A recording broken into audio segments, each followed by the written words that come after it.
Pithapuram circle Uppada Kothapalli police station పరిధిలోని 15/8/26 రాత్రి వరుస దొంగతనాలు అనేటువంటి దాని మీద మాకు ఫిర్యాదు రావటం జరిగింది. ఆ ఫిర్యాదు సిరిపిన దుర్గాప్రసాద్ ఈ సెల్ ఫోను షాపు తందే. ఆ ఎంఓ కూడా మనకి పైనుంచి రేకుల షెడ్డు ఉంటే ఆ రేకులన్నీ కూడా గజ్జం పెట్టి లోనకి దిగిన తర్వాత ముద్దాయి అయినటువంటి ఎవరైతే ఉన్నారో 2 సెల్ ఫోన్లు 2, తర్వాత అలాగే 2,000 రూపాయలు, తర్వాత ట్యాబులు ఇవన్నీ కూడా దొంగతనంగా తీసుకుని అలాగే మార్కెట్లో ఉన్నటువంటి ఒకటి బార్బర్ షాపు హోల్ చేయటం, అందులో కూడా చిల్లర తీసుకుని వెళ్ళటం, అలాగే కిరాణా షాపులో కూడా రేకులు బెజ్జం పెట్టుకుని కిందకి దిగటం, అలాగే అమీనాబాద్లో చికెన్ షాపు, తర్వాత హార్డ్వేర్ షాపు ఇవన్నీ కూడా జరిగిన తర్వాత మా జిల్లా ఎస్పీ గారు అయినటువంటి బిందు మాధవ్ గారి ఆదేశానుసారం అలాగే అడ్మిన్ గారు ఉత్తర్వుల ప్రకారంగా కూడా మన ఉప్పాడ ఎస్ఐ గారు వాళ్ళ కానిస్టేబుల్ ఒక టీము, అలాగే క్రైమ్ టీము ఒకటి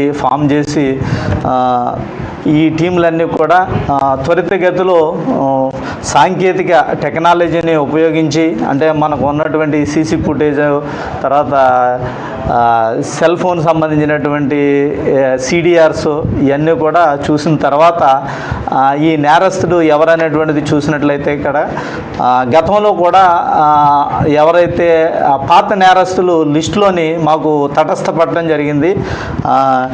గరిగి అశోక్ కుమార్ అలియాస్ అశోక్, తర్వాత అన్నవరం తండ్రి పేరు 20 సంవత్సరాలు, వాడబల్జీ, అడవిపాలెం అంటే చీరాల మండలం, బాపట్ల జిల్లా. వాళ్ళ యొక్క మేనమామ ఇక్కడ ఉంటూ ఉంటాడు, ఇక్కడికి వచ్చి పనిచేస్తూ ఉంటాడు. వాటర్ వాషింగ్ అది కూడా ఈ మెకానిక్కి సంబంధించినటువంటిది. ఇలాగ దొంగతనాలకి అలవాటు పడ్డాడు. 2024లో కూడా ఇక్కడ ఒక దొంగతనం చేశాడు. అప్పుడు కూడా మేము కేసు కట్టి అప్పుడు జోనాలు అవ్వటం వల్ల మనం వీడి మీద యాక్షన్ కూడా తీసుకోవడం జరిగింది. ఇప్పుడు వరకు అంటే ఇలాగ చేసినటువంటి దొంగతనాల వల్ల అరెస్ట్ అవి మొన్నటి వరకు కూడా తిరుపతి జైల్లో ఉండటం, మొన్న రీసెంట్గానే మళ్ళీ రిలీజ్ అయ్యాడు. రిలీజ్ అయిన తర్వాత మళ్ళీ మేనమామ ఇంటికి వచ్చిన తర్వాత ఈ దొంగతనం అనేటువంటిది కూడా చేయటం జరిగిందన్నమాట. ఇప్పుడు వరకు చూసినట్లయితే కనుక పాత కేసులు 13 కేసులు ఉన్నాయి. ఈ ఎవరైతే అంటే మన జిల్లా రాజమండ్రి కానివ్వండి, ఇలాగ అంటే అన్ని జిల్లాలో కూడా మొత్తం మన స్టేట్లో ఉన్నటువంటిది అన్నీ కూడా చేస్తామంటున్నాడు. దీని మీద గట్టిగా నిఘా పెట్టి త్వరితగతిలోని మన ఎస్ఐ గారు ఈ కేసుని ఛేదించడం అనేది జరిగింది. ఎస్పీ సార్ కూడా అభినందించారు.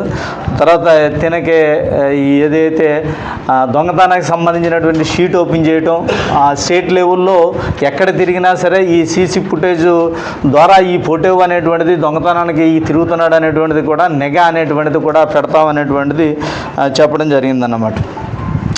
మన మీడియా మిత్రుల ద్వారా ప్రజలందరికీ విన్నవించేది ఏంటంటే కనుక ఇలాంటి దొంగతనాలు అవన్నీ కూడా అయినప్పుడు ఎక్కువగా టెక్నాలజీని ఉపయోగించినట్లయితే కనుక మనకి డిటెక్ట్ అవుతున్నాయి.